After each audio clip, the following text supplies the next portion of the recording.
Bom dia, a paz de Jesus, o amor de Maria. Vamos dando sequência aqui à nossa 18ª meditação de Santo Tomás de Aquino, nesse período quaresmal. Vamos iniciar então em nome do Pai, do Filho e do Espírito Santo. Amém.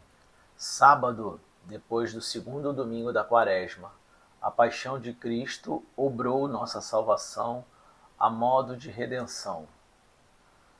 Diz a Escritura, na primeira carta de Pedro, capítulo 1, versículo 18: Não por ouro nem por prata, que são coisas corruptíveis, haveis sido resgatados da vossa vã existência, que recebestes de vossos pais, mas pelo precioso sangue de Cristo, como de um cordeiro imaculado e sem contaminação alguma.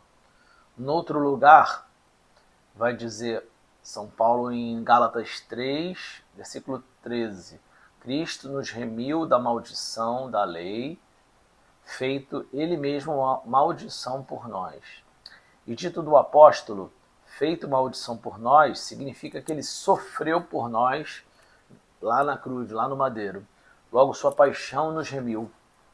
Pelo pecado, o homem estava escravizado de dois modos, vai dizer Santo Tomás. No primeiro modo, pela servidão do pecado. Como vai dizer o apóstolo São João, no seu capítulo 4, versículo 34, pois todo o que comete pecado é escravo do pecado. E vai dizer a segunda carta de Pedro, capítulo 2, versículo 19, todo o que é vencido é escravo daquele que venceu. Nós temos um pecado, né? A gente é vencido através desse que venceu, né? O pecado, ele vence, ele nos derrota. Ora, como o diabo venceu o homem, induzindo-o ao pecado, o homem também foi feito escravo desse pecado. Segundo modo, quanto ao reato da pena pela qual o homem estava ligado, segundo a justiça de Deus. E esta também é uma escravidão, pois é próprio do escravo sofrer o que não quer, ao contrário do homem livre, que pode dispor de si mesmo como quer. Quem está no pecado está aprisionado, né?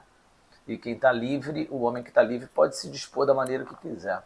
Por onde, sendo a paixão de Cristo uma satisfação suficiente, superabundante pelo pecado e pelo reato do gênero humano, a sua paixão foi como um preço, pelo qual fomos livrados de uma e outra escravidão.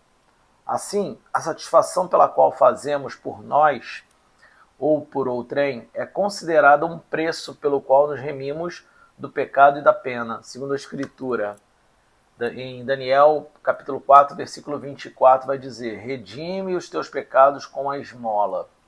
Ora, Cristo satisfez, não certo dando dinheiro nem por qualquer forma semelhante, mas dando-se a ele próprio, bem máximo, por nós. Por isso é que se diz a ser a paixão de Cristo a nossa redenção. Ele deu tudo que ele tinha, ele se esvaziou totalmente na cruz para sofrer para essa remissão. Nos séculos seguintes, os mártires fizeram a mesma coisa ali por amor a Cristo, né? Por amor a Deus. O homem pecando contraiu uma obrigação, tanto para com Deus, para com o diabo, pois pela culpa ofendeu a Deus e sujeitou-se ao diabo pelo seu consentimento. E assim, a razão da culpa, não se tornou servo de Deus, mas antes, afastando-se do seu serviço, incorreu na escravidão do diabo. Você está pecando, você está escravo desse inimigo, por justa permissão de Deus, por causa da ofensa contra ele cometida. Mas quanto à pena, o homem contraiu principalmente uma obrigação para com Deus, que é o seu supremo juiz, e para com o diabo como o seu algoz, segundo aquilo que diz o Evangelho em Mateus 5, versículo 25, para que te não suceda que o teu adversário te entregue ao juiz e que o juiz te entregue aos seus ministros. Ao anjo cruel da pena, como interpreta Crisóstomo. Embora, pois, o diabo retivesse injustamente e na medida do seu poder, sob o seu jugo, o homem enganado pela sua fraude, quanto a culpa como quanto a pena.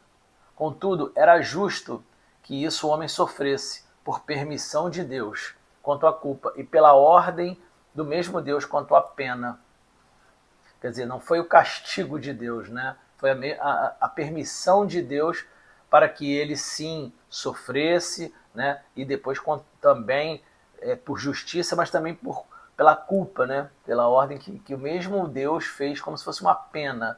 Não seria um castigo, né? Porque o castigo é você estar escravo desse mal, desse pecado, desse inimigo que te aprisiona. Deus quer essa libertação sua, mas ele conta com você. Então é como se ele estivesse ensinando, né? Aquele pai bondoso que está agindo para o bem do filho. Hoje, inclusive, é sábado, mais um sábado, né? E sábado é o primeiro sábado, é o dia que Nossa Senhora pediu para que rezássemos o rosário e se dedicássemos a ela, todos os sábados é dedicação a ela. E o evangelho é aquele do filho pródigo, né? Que na verdade deveria ser chamado evangelho do pai misericordioso. O pai que entende que o filho quer ir embora, mas fica feliz em voltar. E o outro filho, ele entende que o filho tem ali a inveja, mas não aceita e tenta educá-lo, ensiná-lo, exatamente para que dentro do pecado eles se libertem disso e se voltem ao Pai, que é o Pai misericordioso. Então, para terminar, Santo Tomás vai dizer que por onde relativamente a Deus a justiça exigia que fosse o homem redimido, não porém relativamente ao diabo. Mesmo o diabo nos aprisionando e comandando a nossa vida dentro do pecado, essa remissão foi toda por ordem relativa a Deus e não para esse que estava nos aprisionando. E essa, então, foi a 18ª meditação de Santo Tomás. Não esqueça de se inscrever, compartilhar nos seus grupos de WhatsApp também. Se quiser, eu coloco o e-book também na descrição ali, nos comentários, aonde vocês preferirem que eu envio também o e-book do livro. E vamos aos pouquinhos chegando na metade desse itinerário quaresmal.